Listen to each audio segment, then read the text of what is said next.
Maharashtra वृत्तदर्शन news आणि Yuvagram 24 news आयोजित भव्य घरगुती गणपती सजावट स्पर्धा आणि सार्वजनिक गणपती मंडळ सुंदर गणेश मूर्ती स्पर्धा 2024 या स्पर्धेचे प्रायोजक आहेत उद्योजक माननीय शरद दादा जाधव एसजे डेव्हलपर्स मिरज। गणपती बाप्पा मोरया। नमस्कार।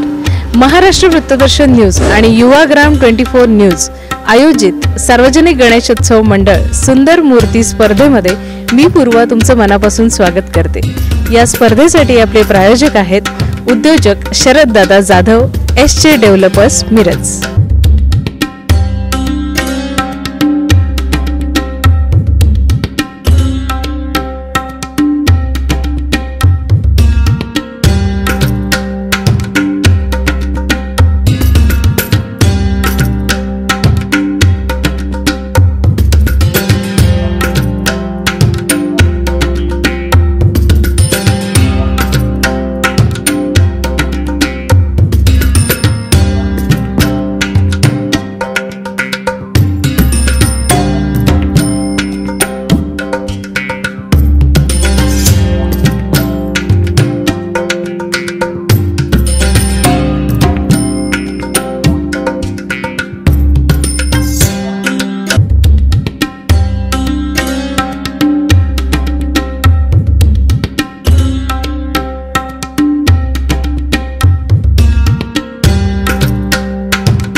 गणपती बाप्पा मोरया। खरं तर गणपती म्हणलं की आपल्या समोर पहिल्यांदा येतो तो लालबागचा राजा आणि प्रत्येकालाच हे माहिती आहे की महाराष्ट्रातून प्रत्येकाला तिथं जाणं हे पॉसिबल नाहीये। काहींना पर्याय नसतात, त्यामुळं इथूनच मानाचा गणपती म्हणून त्याला आपण नतमस्तक होतो। पण तिथं जाणं हे प्रत्येकाच्या भाग्यात नसलं तरी सुद्धा त्याचं दर्शन घेणं हे आपल्याला मिरजेमध्ये उपलब्ध झालेलं आहे। आपलं मंडळ म्हणजेच मंगळवार पेठचा राजा 21 फुटी हा गणपती आहे आणि याचं स्वरूप जे आहे ते लालबागच्या राजाचं स्वरूप आहे आणि ह्या गणपतीचं विशेष काय आहे हे आपण जाणून घेणार आहोत त्यांच्या सगळ्या या मंडळाच्या सभासदांकडून। नमस्कार। नमस्कार मॅडम। मला सांगा की आता लालबागच्या राजाला तर प्रत्येकाला जाणं पॉसिबल नाहीये, म्हणून आपण ही मूर्ती इथं चालू केलेली आहे, तर यामागचा इतिहास किंवा काय कन्सेप्ट होता हा? ही या मंडळाची स्थापना 2009 साली करण्यात आलेली आहे, मंगळवारपेठचा राजा गणेशोत्सव मंडळ।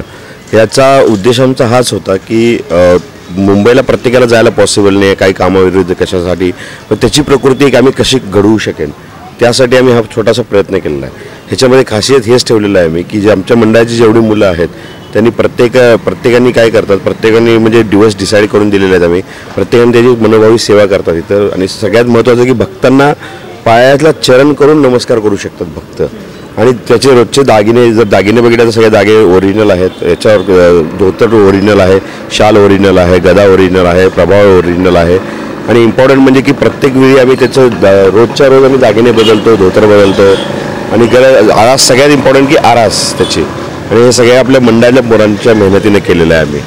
आणि इम्पॉर्टंट की दरवर्षी एखादा दागिना वाढवत आलेला आहे, एकदम हे केलेलं नाही आहे. पूर्वी प्रभावसुद्धा प्लास्टर ऑफ पॅरिसच होतं, हळूहळू ते आम्ही चेंज करत दरवर्षी यावर्षी पूर्ण दागिने कंप्लीट झालेले त्याचे. आपल्याला माहिती आहे की गणपती हा विसर्जन होत असतो 11व्या दिवशी, पण या मंडळाची एक वेगळी खासियत आहे, ती म्हणजे या गणपतीचं विसर्जन 3 वर्षातून एकदा होतं. तर त्या संदर्भात काय सांगाल? जसं थोडं लास्ट 3-4 वर्षापासून म्हणजे 2019 पासून कोरोनानंतर जे काही हे झालेलं आहे पर्यावरणाच्या संदर्भात, तर त्याची काळजी करता आम्ही ह्याच्या आधी पूर्वी दरवर्षी विसर्जन करत होतो. मग त्याच्यानंतर आम्ही आता दर 3 वर्षाला विसर्जन करतो आणि त्याच्या व्यवस्थित आम्ही निगाही ठेवतो. म्हणजे असं नाही की व्यवस्थित आपण एक गोडाऊन आहे त्या प्रॉपर गोडाऊनला आम्ही पॅक करून मूर्ती ठेवतो आम्ही त्याची. खरंच खूप सुंदर आहेत गणपती. तर तुम्ही बघितलेलाच आहे, त्या गणपतीमध्ये जर तुम्ही बघितलं तर खूप सुंदर दागिने आहेत आणि विशेष जसं त्यांनी सांगितलं की प्रत्येक भक्ताला चरण हे स्पर्श करता येतात आणि या गणरायाचं काय असेल ते दर्शन त्यांना मनोभावे घेता येतं.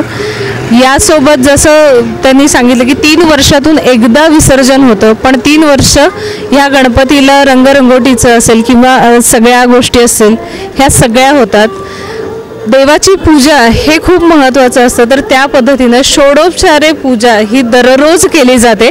हे जे पितांबर तुम्ही बघताय हे दररोज बदललं जातं, त्याचे दागिने जे काही आहेत तेही दररोज बदलले जातात आणि नवनवीन वेगवेगळ्या गोष्टी करायला ह्या मंडळातले सगळेच आतुर असतात, उत्सुक असतात आणि मूर्ती घडवण्यापासून हे सगळं ह्या मंडळातले कार्यकर्तेच करतात. खरं तर हा सार्थ अभिमान आहे त्यांनाही आणि मिरजकरांनाही. मिरजकरांनी या गणपतीच्या दर्शनाला यावं अशी मी सगळ्यांना विनंती करते. हे आणि असेच देखावे, अशाच छान छान मूर्त्या आपण बघणार आहे. तुम्ही आमच्यासोबत असेच राहा. धन्यवाद.